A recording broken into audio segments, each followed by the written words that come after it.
Bonjour et bienvenue dans le Kick Parade 89. La semaine dernière était une semaine de folie. Et ben c'est la même cette semaine. Il y a des nouveautés de partout. Je vais essayer d'en couvrir le maximum. Surtout que je suis tout seul parce que Swan il est pas là cette semaine. Donc voilà, faut que je me débrouille tout seul. Donc n'hésitez pas, si j'oublie des infos, s'il y a des jeux dont je ne parle pas, de le mettre dans les commentaires pour compléter cette émission. On va commencer tout de suite avec le top 10. Avec une entrée qui s'appelle The Queen's Dilemma, qui rappelle fortement un jeu qui s'appelait le Dilemme du Roi, qui était sorti chez Yellow en boutique.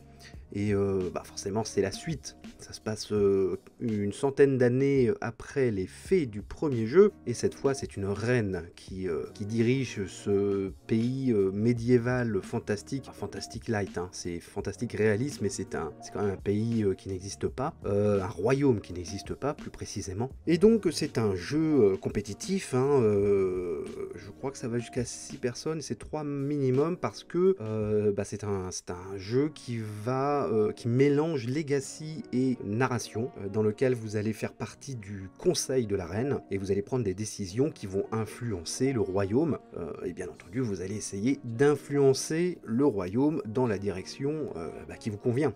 Donc c'est un jeu d'influence, c'est un jeu très ambitieux, on voit sur la page, hein, plein d'autocollants, plein de chemins différents, des enveloppes surprises, je dirais. Donc le côté legacy est vraiment poussé, beaucoup de matériel, très belle boîte, d'ailleurs ça se voit dans le prix, hein, c'est 130 € le jeu, donc c'est quand même mine de rien un jeu assez cher. Il y a une VF, la TVA est comprise, mais il y a de fortes chances que le jeu sorte en boutique. D'ailleurs Yellow l'a annoncé sur sa page, hein, qu'ils étaient en train de voir le projet de très près, donc ça va sortir en boutique, donc à vous de voir si vous souhaitez les bonus Kickstarter qui vont avec, en sachant qu'il y a une VF, hein, donc vous aurez le jeu en français de toute façon, ou attendre la sortie boutique pour ne pas payer les frais de port, mais avec quelques bonus en moins certainement. Donc voilà, Queen's Dilemma, il est né à 334 000 €, 2363 contributeurs, et il reste quasiment 20 jours. Donc vous voyez, le top 10, il commence à 2363 contributeurs. Hein. C'est pour vous dire qu'il y a du gros niveau, et vous allez voir, c'est pas fini, il y a vraiment des grosses nouveautés, des jeux qui cartonnent, quoi.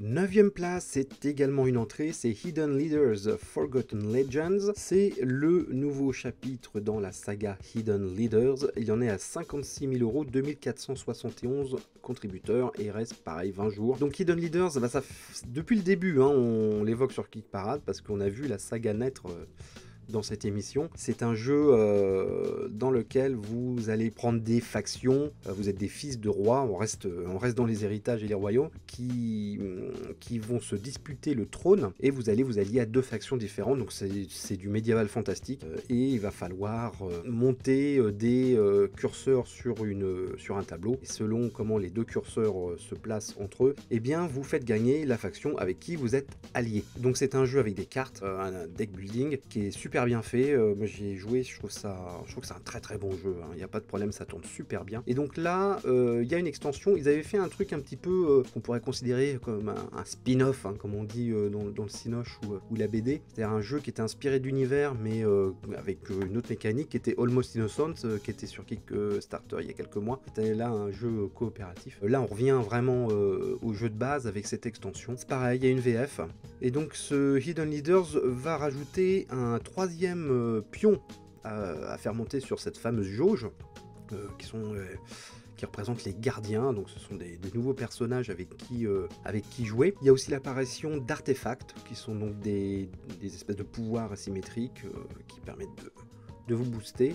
Donc voilà, nouvelle mécanique, nouvelle faction, donc plus grande variété de jeux pour ce Hidden Leaders. Et moi je le répète, j'aime beaucoup, je trouve que c'est un jeu très réussi. Il reste 20 jours. VF, je l'ai indiqué, c'est pareil, il y a de bonnes chances que ça sorte en boutique en France, donc à vous de voir si vous êtes patient ou pas. 8e position, c'est The Stifling Dark, a horror board game. Ça fait 3 fois qu'on en parle. 153 000 €, 2560 contributeurs. C'est la dernière semaine pour ce jeu d'investigation horrifique, dans lequel vous allez visiter une zone industrielle à la recherche de preuves de l'existence d'un tueur, enfin On est plus là du côté des boogeyman, avec cette mécanique assez spéciale dans laquelle vous allez placer un token de torche sur le plateau et vous allez pouvoir fouiller ce qu'il y a dans le faisceau de la torche. Il y a eu un boogeyman, un nouveau boogeyman qui a été débloqué dans les stretch goals, c'est ce qu'indiquait Swan la semaine dernière, qu'il y avait beaucoup plus de survivants, enfin en tout cas d'enquêteurs qui se débloquaient que de boogeyman, et c'est vrai que c'est le genre de jeu où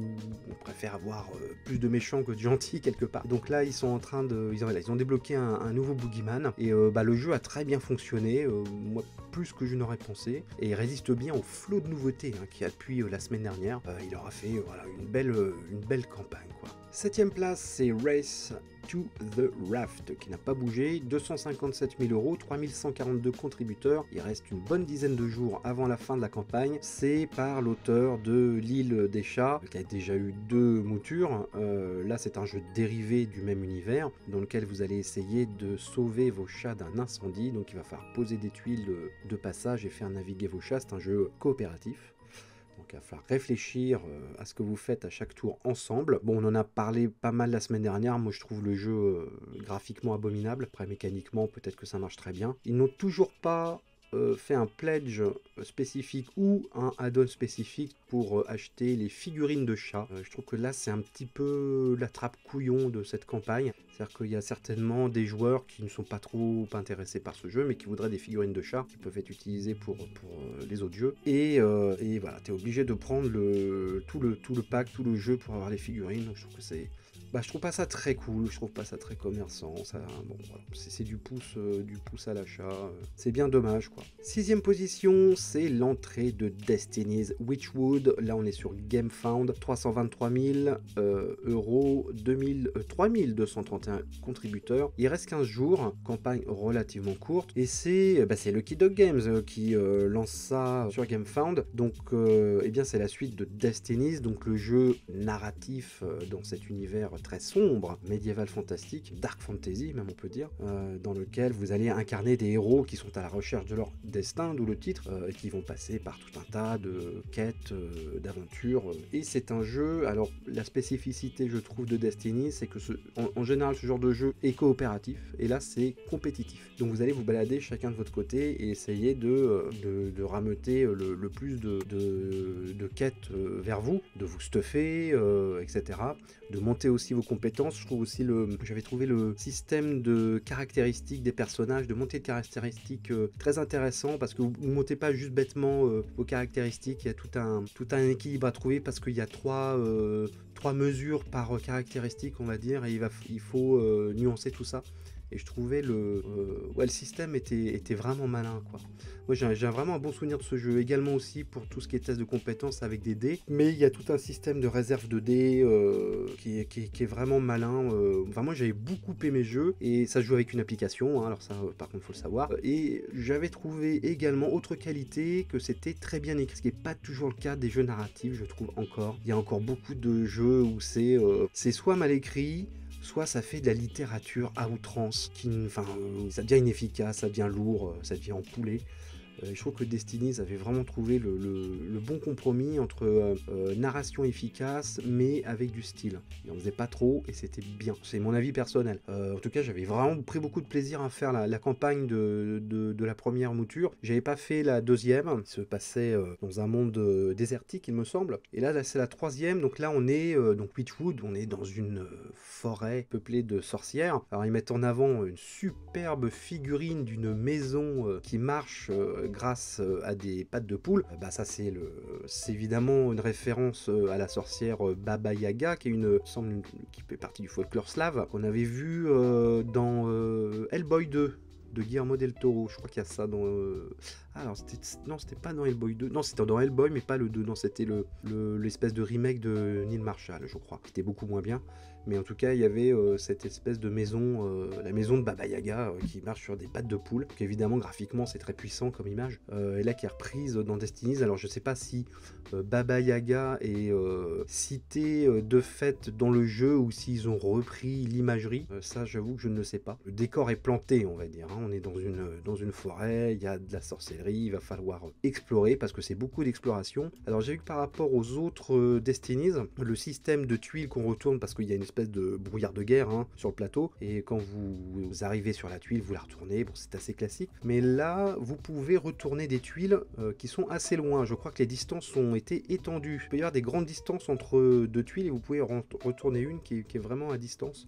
Enfin, c'est ce que j'ai compris, donc ça permet d'accentuer l'exploration en tout cas. Voilà, donc beau jeu, il n'y a pas de problème. Ça aussi, je pense que ça sortira en boutique, mais après, ça c'est le genre de jeu où il y a beaucoup de bonus dans le Kickstarter. Il y a beaucoup de stretch goals parce que ça va bien marcher, donc c'est pareil, à vous de voir. Là, vous payez la TVA, donc bon. Mais il y a une VF, donc c'est pareil, à vous de voir. De toute façon, il y a beaucoup de jeux qui sortent en boutique après, donc après c'est vraiment un choix de votre part. Est-ce que je le veux tout de suite, entre guillemets, évidemment, parce que vous attendez que le jeu soit produit, mais avec tous les bonus Kickstarter, donc qui est un peu la version Deluxe finalement, où j'attends la version retail tranquillement et je l'achète dans ma boutique. C'est un peu les choix des 3 jeux qu'on vient de voir. 5e place, eh bien c'est Mosaïque, l'extension du gros jeu de civilisation qui s'appelle Wars and Disaster. Pareil, c'est la 3e fois qu'on en parle. Alors cette semaine, ils ont ajouté des add-ons, donc vous avez des nouveaux jeux de plateau personnel et vous avez le néoprène qui est l'objet indispensable de toute grosse campagne Kickstarter qui coûte 44 $, donc 45 € maintenant j'imagine. C'est correct. Si c'est un beau néoprène, c'est un prix correct. En tout cas, il a bien résisté le jeu. 442 000 €, 4205 contributeurs. Donc ça veut dire que le jeu de base, il a vraiment plu quoi. Il reste une bonne dizaine de jours. Et je l'avais dit, je sais pas si je l'avais dit la semaine dernière, mais je l'avais dit à l'apparition du jeu dans le Kick Parade, que le jeu de base va sortir en boutique, parce que je l'ai vu à Vichy dans sa version Kickstarter, mais il y aura une version boutique qui va sortir. 4e place, c'est le jeu narratif Corico A Magical Year, qui en est à 5444 contributeurs, 206 000 €, et il reste 10 jours. On ne voit pas le bout de cette campagne, on en a un peu ras-le-bol. Ça fait un mois qu'on le voit, en tout cas c'est un triomphe, vraiment, 5444, j'aurais pas parié un copec dessus. J'avoue que je ne sais pas pourquoi ça marche autant. Est-ce que c'est parce que c'est un jeu simple, que c'est juste un bouquin? Est-ce que c'est l'univers de Miyazaki dont le graphisme est inspiré qui a plu, je sais pas. Après, est-ce que c'est fait par Jack Harrison qui avait déjà fait d'autres choses, donc peut-être qu'il a sa réputation qui l'a précédé. En tout cas c'est un énorme succès pour Kickstarter, et en sachant qu'il n'a pas de composants à produire à part le bouquin, il n'y a pas de figurines, il n'y a pas de dés, il n'y a pas de cartes, donc c'est vraiment tout bénef là. C'est bravo. Avant de passer aux 3 premiers, eh bien on va faire un tour par les nouveautés qui sont encore une fois pléthorique cette semaine. Donc je le répète, si je dis pas tout, si je vais pas trop dans les détails pour chaque jeu, ne m'en voulez pas parce qu'il y a énormément de choses, et n'hésitez pas à donner des informations complémentaires ou à faire découvrir d'autres jeux qui seraient apparus cette semaine. Si j'en oublie, allez, on va commencer par un petit jeu de bataille aérienne qui s'appelle Aerodrome Rising Horizon Season 1. Donc je pense que l'auteur a très envie de continuer en faisant une saison 2, j'imagine. Il en a 335 contributeurs, 38 000 €, et il reste, alors là on pète les scores, il reste 40 jours. Donc moi je sais pas si c'est une bonne idée de rester un jeu.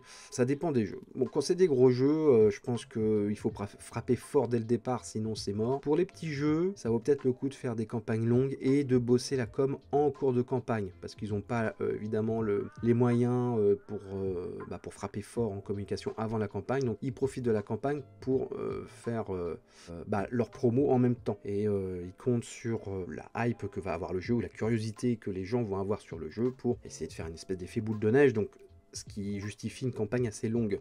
Bon, après 40 jours, c'est quand même c'est beaucoup quoi. Bon, en tout cas, Aérodrome, vous faites la guéguerre avec des avions, vous choisissez votre pilote. Il n'y a pas de figurine, c'est des tuiles que vous déplacez sur un tapis néoprène. Vous avez quand même des règles de manœuvre, et vous avez surtout des cartes qui vont vous donner votre initiative, vos statistiques de combat, vous allez pouvoir faire des manœuvres. Donc voilà, c'est une espèce de jeu bataille aérienne comme il en existe en jeu de figurines, mais cette fois c'est simplifié et peut-être plus abordable que les jeux de figurines, parce que là c'est 35 €. Ouais, bon, c'est franchement pour un jeu de combat aérien, c'est pas mal. Alors là, on est ambiance néon à fond. Bon, c'est pas super joli, mais bon, encore une fois, 35 €, si on a envie de faire du combat aérien fun rapide, why not. Allez, on enchaîne avec Masterminds Heist Society Card Game. C'est un jeu de casse. Alors il y en a de temps en temps des jeux de casse sur Kickstarter et GameFound. Et c'est un peu toujours la même mécanique. C'est vous montez votre équipe, vous stuffez, vous prenez votre équipement et vous essayez de faire le casque et l'apothéose de toute cette préparation. Donc c'est toujours un peu le même canevas. Là on est que dans du jeu de cartes avec une imagerie très James Bond. Alors c'est de la photo retouchée, pourquoi pas, ça marche plutôt. Il y a un petit effet bling bling sur la DA qui va bien avec, on va dire, la thématique. Il y a tout un tas d'équipements, vous pouvez avoir des drones, tout un tas de trucs que vous pouvez prendre pour vos casques. Moi j'y joue pas trop à ce genre de jeu, mais pourquoi pas, ça peut être rigolo. Ça coûte pas trop cher, il est à 33 €. Allez, on continue avec un jeu beaucoup plus original qui s'appelle Tesseract, qui est un jeu coopératif dans lequel vous allez tenter d'empêcher une machine alien de détruire la planète. Une machine alien qui a décidé de se mettre en orbite autour de la Terre. Et cette machine, elle est symbolisée dans le jeu par des dés que vous allez mettre en cubes. Je crois qu'il y a 24 dés que vous allez mettre, vous allez faire un gros dé avec ces 24 dés et sur un plateau qui tourne. À vous de vous saisir d'un dé, de les mettre dans votre laboratoire personnel et de déverrouiller une espèce de matrix qui va permettre d'enrayer la machine. Donc c'est vraiment super original, très beau dé. Moi qui suis sensible aux dés, je trouve qu'ils sont vraiment super beaux. Et puis le concept, franchement j'ai jamais vu un concept pareil. C'est la première fois que je vois ça, une espèce de gros cube de dés où il va falloir les enlever un par un et les décoder finalement, hein, c'est ça, parce qu'en fait on décode la machine extraterrestre pour pouvoir l'enrayer. C'est très original. Je trouve ça intéressant, bien foutu. Faut voir comment ça tourne, mais en tout cas, ça a éveillé vraiment ma curiosité cette semaine. Il en est où ce jeu? Il en est à 27 000 €, 433 contributeurs, à 15 jours. Alors on revient du jeu, on va dire un peu plus classique, Survival of the Fittest. Donc c'est un jeu de survie avec des animaux. Il y a un peu de figurines. Vous allez tenter d'amasser de la nourriture pour passer l'hiver. Et donc il va falloir user de toutes vos capacités pour remplir votre garde-manger. Graphisme assez porté sur l'humour, c'est assez cartoon, mais c'est plutôt joli, avec des animaux, évidemment tout choupinou, hein, il faut des animaux choupinous, c'est très important.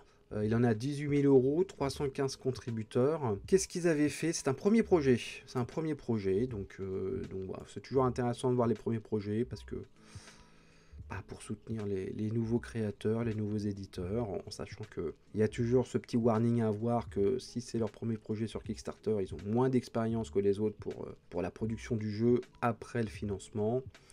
Donc il y a toujours des... Voilà, faut faire confiance. Les premiers projets, c'est comme ça.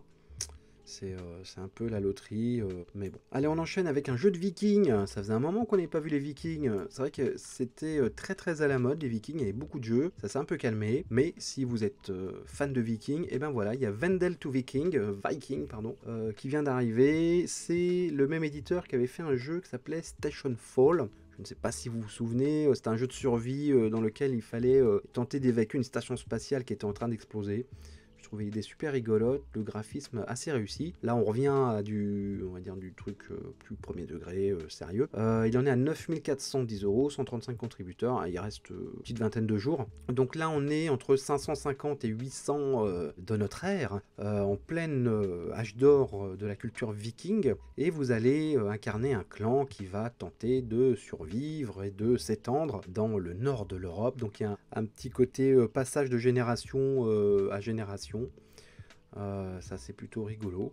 Après on est plutôt dans du jeu de conquête de territoire et de civilisation plutôt classique. Alors il y a peut-être moins de jeux de vikings, mais alors les jeux de nature, de trekking, de balade, mais alors ça c'est tout le temps maintenant, tout le temps. Alors là il y en a un nouveau, ça s'appelle Hike It, The Backpacking Board Game, 226 contributeurs, il a démarré on va dire correctement, il reste 20 jours, et là vous allez organiser votre, je ne sais même plus comment on appelle ça, c'est quoi, c'est un trekking, une randonnée, je ne sais pas. Une randonnée. Dans un parc américain, c'est le Appalachian Mountain of North Carolina and Tennessee, ça s'étend sur deux États. Donc c'est un parc naturel très connu aux États-Unis, qui doit être quelque part dans une carte de parc, sûrement vous allez le trouver. Donc votre but, c'est de rallier 3 objectifs, 3 lieux, que je pense vous allez prédéterminer à l'avance, ou ça se fait au hasard, ça je ne sais pas. Sur une carte qui est exacte, hein, c'est vraiment la carte exacte du parc. Et donc il va falloir préparer votre équipement. Vous avez un certain nombre de places dans votre sac à dos pour de l'équipement, donc vous avez de la flotte, vous avez votre tente, vous avez une trousse de premiers soins, un couteau suisse, etc. Vous ne pouvez pas tout emmener, il va falloir choisir. Vous allez prendre plusieurs chemins différents, avoir des rencontres ou des événements fortuits, la météo par exemple, hein, c'est quelque chose qui est très important en montagne. Vous allez aussi avoir des rencontres avec des ours, ça peut arriver. Et donc voilà, donc vous avez tout un tas d'accidents qui vont vous demander d'utiliser du matériel, des symboles de matériel ou des compétences. Alors moi ça me rappelle, ça peut être bizarre, hein, ça me rappelle un peu Seven's Continent. Je trouve que c'est un peu le même trip, quoi, parce que tout ce qui est équipement et caractéristiques, c'est un petit logo et qu'à chaque événement qui survienne, on vous demande ce petit logo ou un autre logo, vous pouvez choisir selon ce que vous avez. Et donc ça m'a rappelé un peu ce côté exploration de Seven's Continent. Et j'étais assez surpris parce que je trouve le jeu, je trouve qu'il a de la tronche, je trouve qu'il a l'air assez haletant. Vous pouvez aussi faire des étapes dans la montagne, des fois il y a des relais, donc vous pouvez vous rééquiper. Non, je trouve que ça a l'air bien gaulé, quoi. Ça a l'air bien gaulé et je trouve que c'est assez appétissant. Alors qu'on a déjà vu la thématique je sais pas combien de fois, mais en général quand même ça reste des jeux de cartes. Enfin là il y a vraiment un côté jeu de survie, aventure, qui était peut-être moins dans les jeux un peu bucoliques qu'on a vu ces derniers temps sur des parcs nationaux, où il fallait plus prendre des photos, voilà, c'était des trucs un peu plus contemplatifs. Là on est plus dans le dur, là. On est plus dans l'aventure, mais de l'aventure réaliste évidemment, il n'y a pas de loup-garou. On ne se fait pas attaquer par des vampires, c'est de la survie de nature, et ça peut mal tourner. Alors le petit truc rigolo aussi, c'est que le premier joueur qui revient, qui arrive à faire ses 3 objectifs, peut interpréter un ours qui peut poursuivre ses concurrents après. Ça c'est une histoire de dire s'il y a un joueur qui termine avant les autres, faut pas qu'il s'emmerde autour de la table. Donc vous pouvez prendre le meeple de l'ours et faire chier vos adversaires en essayant de les bouffer. Je trouve que c'était une idée assez rigolote. Voilà, donc n'hésitez pas à aller voir ça, Hikit, si vous aimez ce genre de jeu, de survie, de matos, voilà. Donc c'est assez intéressant. Il y a une très belle couverture, je trouve. Le dessin de la couverture est très chouette. Avant-dernière nouveauté que j'ai sélectionnée cette semaine, c'est Zoo Tycoon. Comment faire son zoo? Alors c'est une licence officielle tirée du jeu vidéo. Il y a la belle étiquette Microsoft en bas de la page pour vous le rappeler. Et donc vous allez devoir gérer votre zoo, faire des enclos, mettre des espèces, gérer vos visiteurs, etc. etc. Je vais pas vous expliquer le principe des tycoons, hein. Donc très bien, mais alors le problème c'est que ça arrive après Ark Nova, quoi. Et là ça va être très dur, et je pense que le projet s'en ressent. Il en est quand même à 1447 contributeurs, hein, c'est pas mal. Il reste 30 jours, mais je pense que si t'as Ark Nova, est-ce que t'as vraiment envie de prendre ça en plus? Ça fait doublon, quoi. Donc je sais pas, je pense qu'ils devaient être bien dégoûtés parce qu'ils disent qu'ils ont bossé dessus pendant 3 ans. Et à mon avis, quand ils ont vu Ark Nova débarquer, ils ont dû faire la tronche. Parce qu'il y a quand même beaucoup de similitudes, hein, notamment la piste de réputation, 2, la piste de préservation, où vous allez, vous pouvez également dans Zoo Tycoon faire des programmes pour relâcher des animaux dans la nature, pour soutenir des programmes d'association. Donc il y a vraiment beaucoup de similitudes avec Ark Nova. Alors, on est peut-être plus dans la gestion, parce que là c'est un vrai tycoon, hein, pour le coup, du zoo en lui-même, alors qu'Ark Nova finalement c'est quand même une course au point plus qu'une gestion de zoo. Donc c'est peut-être là où ils vont faire un peu la différence, mais pour moi c'est un peu, ça arrive un peu après la bataille, quoi. Alors si vous avez été dégoûté par la campagne de Escape from New York comme moi je l'ai été, en voyant la tronche du jeu et la tronche de la campagne, vous pourrez peut-être vous consoler sur Disobey, qui est librement inspiré, qui n'est pas une adaptation officielle, mais qui est librement inspiré d'un autre film de John Carpenter, qui s'appelle The Live, qui est un film qui est sorti en 87-88, débilement titré en français Invasion Los Angeles, dans lequel une espèce de routard va tomber sur une espèce de groupe de résistants qui fabriquent des lunettes de soleil assez énigmatiques, et quand il met ses lunettes de soleil, il s'aperçoit que toute la planète est envahie en fait par des extraterrestres, et que à la place des panneaux publicitaires, des publicités à la télé, il y a des messages subliminaux où c'est marqué obéis, consomme, sur les dollars c'est marqué voilà ce que tu dois vénérer. Enfin bon, c'est c'est un gros film de libertaire à la John Carpenter, moi j'adore. Donc voilà, donc ils en ont fait un petit jeu sur Ulule, un petit jeu de cartes, dans lequel c'est exactement la même chose, hein. Vous allez tenter d'embriguer une invasion alien sous le règne de Ronald Reagan, donc ça se passe dans les années 80, et il y a les personnages, il n'y a pas de mystère sur l'influence du film, hein, parce qu'il y a carrément les visages des acteurs. Vous avez même une carte représentant le réalisateur John Carpenter, vous avez même une espèce de Michael Jackson qui s'appelle Mike, qui a la veste de Thriller. Enfin ça se prend pas au sérieux, c'est beaucoup de clins d'œil. Au niveau de la mécanique, vous avez des petites lunettes 3D pour voir certaines informations sur les cartes, donc je trouve que c'est plutôt malin. Enfin en tout cas ça vaut vraiment le coup d'œil. C'est des petits jeunes français, donc c'est bien. Ça en est à 27% de financement, il n'y a que 33 contributeurs, mais bon en même temps c'est un petit jeu. Donc voilà, jetez un coup d'œil à ça. Et enfin, il y a encore une nouveauté. Je l'ai gardé pour la fin parce que on a fait une vidéo. On a une vidéo du Troll Savant sur cette page. C'est Merchants of Caranor, alors qui passe plus inaperçu malheureusement. Il a commencé à 42 contributeurs, donc c'est léger. C'est un peu injuste parce que forcément on l'a essayé avec Mathieu, parce que c'est Mathieu qui fait la vidéo avec moi. Et ce jeu il est très cool. Vous incarnez des marchands dans un royaume un peu fantastique et vous allez vous balader pour prendre des ressources. C'est un monde assez ouvert, donc vous allez pouvoir faire des quêtes, vous allez pouvoir construire des villas, vous allez pouvoir construire des magasins, vous allez pouvoir engager des conseillers qui vont vous donner des bonus, vous pouvez prendre des artefacts, vous avez des cartes pour faire des crasses à vos adversaires qui s'appellent marché noir. Donc il y a beaucoup de possibilités. Comme je le dis dans la vidéo, ça m'a rappelé, toute proportion gardée, un peu bordure extérieure, le jeu de Star Wars, parce que c'est un jeu où vous tracez un peu votre chemin par de multiples moyens. Et donc c'est un premier projet, c'est des petits jeunes qui ont bossé dur sur leur truc, qui n'ont pas évidemment les moyens de gros éditeurs, mais très franchement, regardez de plus près Merchants of Caranor, ne serait-ce que voilà, regardez la vidéo, je vous mets la petite épingle en haut à droite si vous voulez regarder. Pour donner une chance à ce jeu qui, ma foi, on avait trouvé ça très agréable. D'ailleurs, comme je le dis à chaque fois qu'on fait une vidéo Kickstarter, si on n'avait pas aimé le jeu, on n'aurait pas fait la vidéo, hein, vu que ce n'est pas une activité commerciale pour nous.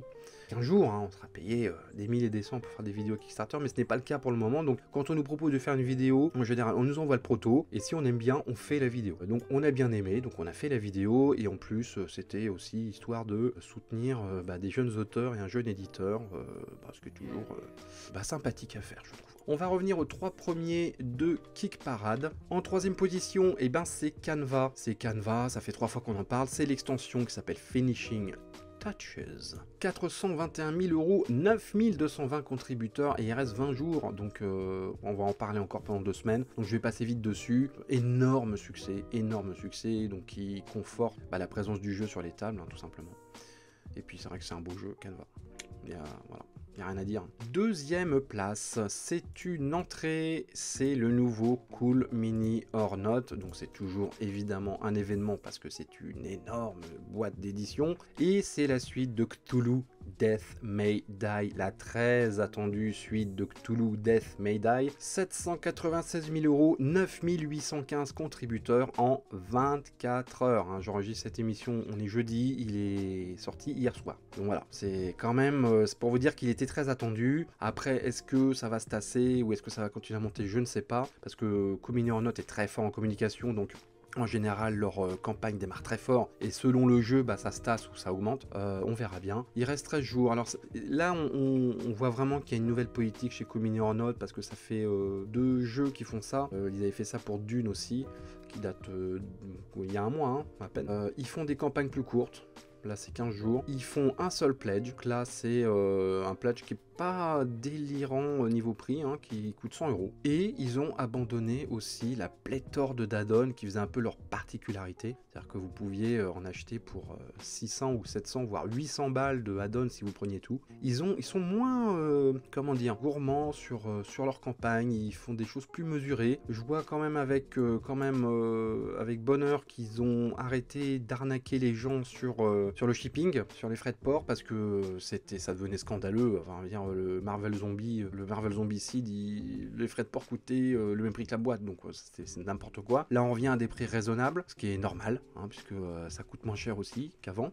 Donc là, on est sur une campagne de Communion Note qui est presque discrète, on va dire, hein, en termes de campagne pure.